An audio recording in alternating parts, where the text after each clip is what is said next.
2 நாளா this entire Instagram is all about Arora Arora Arora. And என்கிட்ட நிறைய பேர் வந்து உங்கள் ஃப்ரெண்டு பற்றி பேசுங்க, நீங்கள் தானே வந்து உள்ளே போகும்போது அவங்க பேரை மாற்றணும்னு எல்லாம் சொல்லியிருந்தீங்க, அவங்க இதான் அவங்க பேர் மாற்றுற அச்சனமான்னு கேட்டிருந்தீங்க. த ஒன் திங் இஸ், எனக்கு அவங்களோட பேரை மாற்றணும்னு நான் நினச்சேன். இதை பற்றி அவங்கக்கிட்ட நான் முன்னாடியும் பேசியிருந்தேன். அட்லீஸ்ட் நீ உள்ளே போனால் இப்போ நான் அரோரா சின்க்ளேர்னு எல்லாருக்கும் தெரியும்ல, அதுவே ஒரு நல்ல சேஞ்சை தான் இருக்கும்னு நான் சொல்லியிருக்கேன்.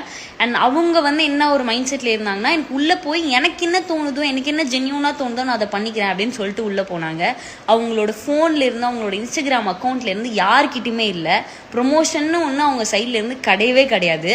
ஸோ அந்த ஒரு மைண்ட் செட்டில் தான் நான் என்ன தோணுதோ அதை பண்ணுறேன், ஜென்யூனாக விளையாடுறேன்னு சொல்லி தான் போனாங்க. அவங்களோட ஆக்ஷன்ஸ் எனக்கு பயங்கர டிசப்பாயிண்டிங்காக இருக்குது. எனக்கு அது புரியவும் இல்லை, எனக்கு பிடிக்கவும் இல்லை. என்னடா நடக்குதுங்கன்ற மாதிரி தான் எனக்கே தோணுது. இதில் நான் பேசுறதுக்கு என்ன இருக்குன்னு எனக்கு சத்தியமாக தெரியல.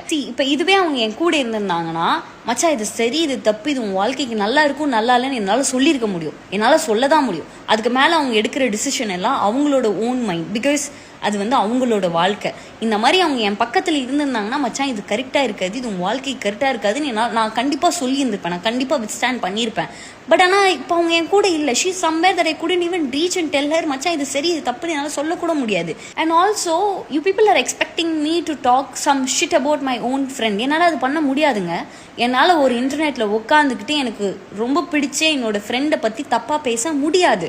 நான் கண்டிப்பாக இது தப்புன்னு அவங்க கிட்ட சொல்லுவேன். பட் ஆனால் நான் என்னைக்கு அவங்கள மீட் பண்ணுறனோ நான் அவங்கக்கிட்ட சொல்லிக்கிறேன். I don't want to talk to internet shit about my own friend. அவங்க தப்பே பண்ணாலும், அவங்க சரியே பண்ணாலும் நான் அதை அவங்கக்கிட்ட பேசிக்கிறேன். என்னால் இந்த இடத்துல உட்காந்து பேச முடியாது. And I'm very very disappointed. எனக்கு ரொம்ப கஷ்டமாக இருக்குது. அதனால தான் நான் ஒரு 2 நாளாக ரிவ்யூவே போடாமல் இருந்தேன். அண்ட் இதுக்கப்புறம் நான் போடுற ரிவ்யூவில் எய்தர் அவங்க பண்ணுற விஷயங்களை ஐ டோட்டலி அவாய்ட், அப்படி இல்லைன்னா அவங்க பண்ணுற விஷயங்களை சொன்னால் என்ன நடந்ததோ அதை மட்டும் தான் சொல்லுவேனே தவிர என்னோட ஒப்பீனியன்ஸை நான் அங்கே சொல்ல மாட்டேன்.